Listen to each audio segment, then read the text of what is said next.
1100 अरब रुपए के पैकेज का जो ऐलान किया था वो अकेले इमरान खान ने नहीं किया था, उसमें पीपल्स पार्टी भी शामिल थी, उसमें एमक्यूएम भी शामिल थी, और एक दो मीटिंगों में तो मुस्तफा कमाल भी शामिल करवाए गए थे, और पाक फौज की निगरानी में ये काम हुआ है। कोर कमांडर इसकी रिपोर्ट लेते हैं। कराची ट्रांसफॉर्मेशन प्लान की एक कमेटी बनी है जिसको एक ब्रिगेडियर साहब देखते हैं, और उसके बावजूद मैं उन ब्रिगेडियर साहब से भी पूछना चाहता हूं, कोर कमांडर से भी पूछना चाहता हूं, खुद आर्मी चीफ और आईएसआई चीफ इस प्रोजेक्ट के अंदर शरीक हो चुके हैं इन मीटिंगों के अंदर। मैं उनसे पूछना चाहता हूं 1.5 साल में आप लोगों की परफॉर्मेंस क्या है? आप किन लोगों के जरिए से ये मुल्क चलाने की कोशिश कर रहे हैं? आप किस तरह से जो है वो अपनी छड़ी के नीचे इन सारे नालायकों को जमा कर लेते हैं और फिर उसके बाद आप समझते हैं कि कराची का मसला हल हो जाएगा? तो ये तो ऐसे नहीं चलेगा। जिसका जो काम है उसको करने दिया जाए। अपनी पसंदीदा पार्टियां जो है वो उनको ग्रो न किया जाए। अपनी मनपसंद लोगों को नई नई वॉशिंग मशीनें लाकर उनको धोने का अमल बंद किया जाए। क्रिमिनल्स को किसी खास चीज से गुजारकर उनका जुर्म खत्म नहीं हो सकता। इसलिए अपनी मनपसंद पार्टियों पर हाथ रखना, फिर उनसे नाराज हो जाना, फिर उनको तवाना करना, फिर उनको कमजोर करना, फिर जब ये टूट फूट जाए तो उनको जोड़ने के लिए दुबई में राब्ते करना, फिर दुबई से यहां के राब्ते करना, फिर यहां के लोग दुबई जाएं, दुबई के लोग यहां पर आएं, टूटे हुओं को मनाया जाए, रूठे हुओं को मनाया जाए, टूटे हुए को जोड़ा जाए।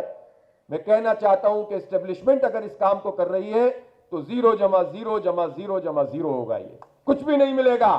अगर कराची ट्रांसफॉर्मेशन प्लान और कराची ट्रांसफॉर्मेशन कमेटी मौजूद है और पाक फौज की निगरानी में मौजूद है तो मैं पूछना चाहता हूं कि अगर सवाल पीटीआई से होगा, पीपल्स पार्टी से होगा, एमक्यूएम से होगा, तो जिसकी निगरानी में है उससे भी होगा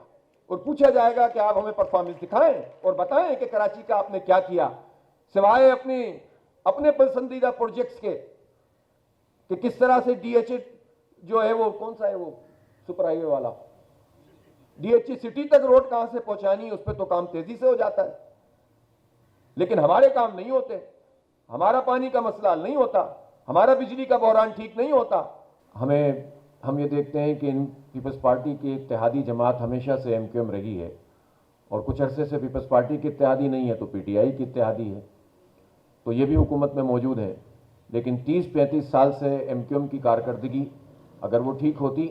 तो ज़ाहिर है शहर कहीं और होता, लेकिन मुसलसल तनज़्ज़ुली का अगर हम शिकार हुए हैं तो इसी धोखे की वजह से हुए हैं जो कराची के लोगों को हुआ, और लोगों ने समझा था हमें हुकूक मिल जाएंगे, हमारे मसाइल हल हो जाएंगे, लेकिन एमक्यूएम ये मसाइल हल करने में कामयाब नहीं हो सकी। और एक बहुत बड़ी मायूसी है इस वक्त अवाम में कि किसके पास जाएं, हुकूमत में शामिल भी होते हैं और हमारा मसला भी हल नहीं होता। एमक्यूएम हमेशा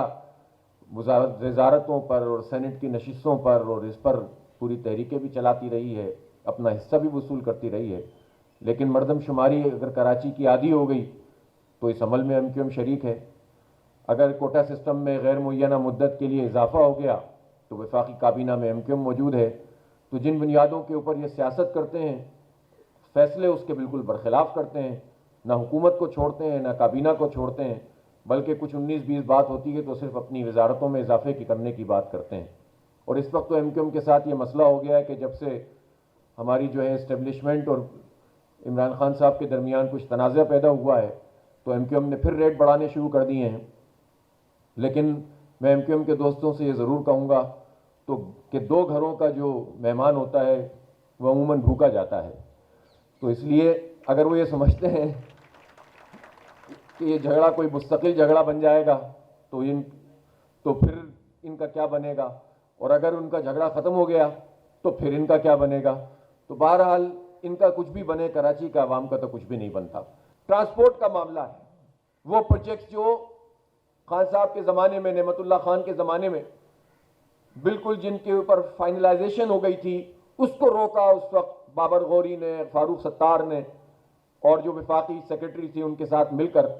और मुशर्रफ साहब ने भी उस वक्त डंडी मारी कराची के साथ, और वो प्रोजेक्ट नहीं होने दिया जो लाइट रेल का प्रोजेक्ट था, जो इस वक्त ग्रीन लाइन बन रही है। ये इस तरह का प्रोजेक्ट नहीं था, उसके लिए पैसे भी जो है कंपनियों से अप्रूव हो गए थे। वो लाइट रेल चलनी थी, यहाँ पर एलिवेटेड भी थी और अंडरग्राउंड भी थी, फिर 4 कॉरिडोर बनने थे इस तरह के, फिर उसको सर्कुलर रेलवे से इंटरकनेक्ट होना था, और ये मंसूबा 2011-12 में मुकम्मल हो जाता अगर नेमतुल्लाह खान साहब का रास्ता न रोका जाता दोबारा। लेकिन ज़ाहिर है दोबारा से हमारे सरों पर माफियाज और चाइना कटिंग मास्टर्स को बिठाया गया और उसने हमारा ये हाल कर दिया कि ये प्रोजेक्ट आगे नहीं बढ़ सके।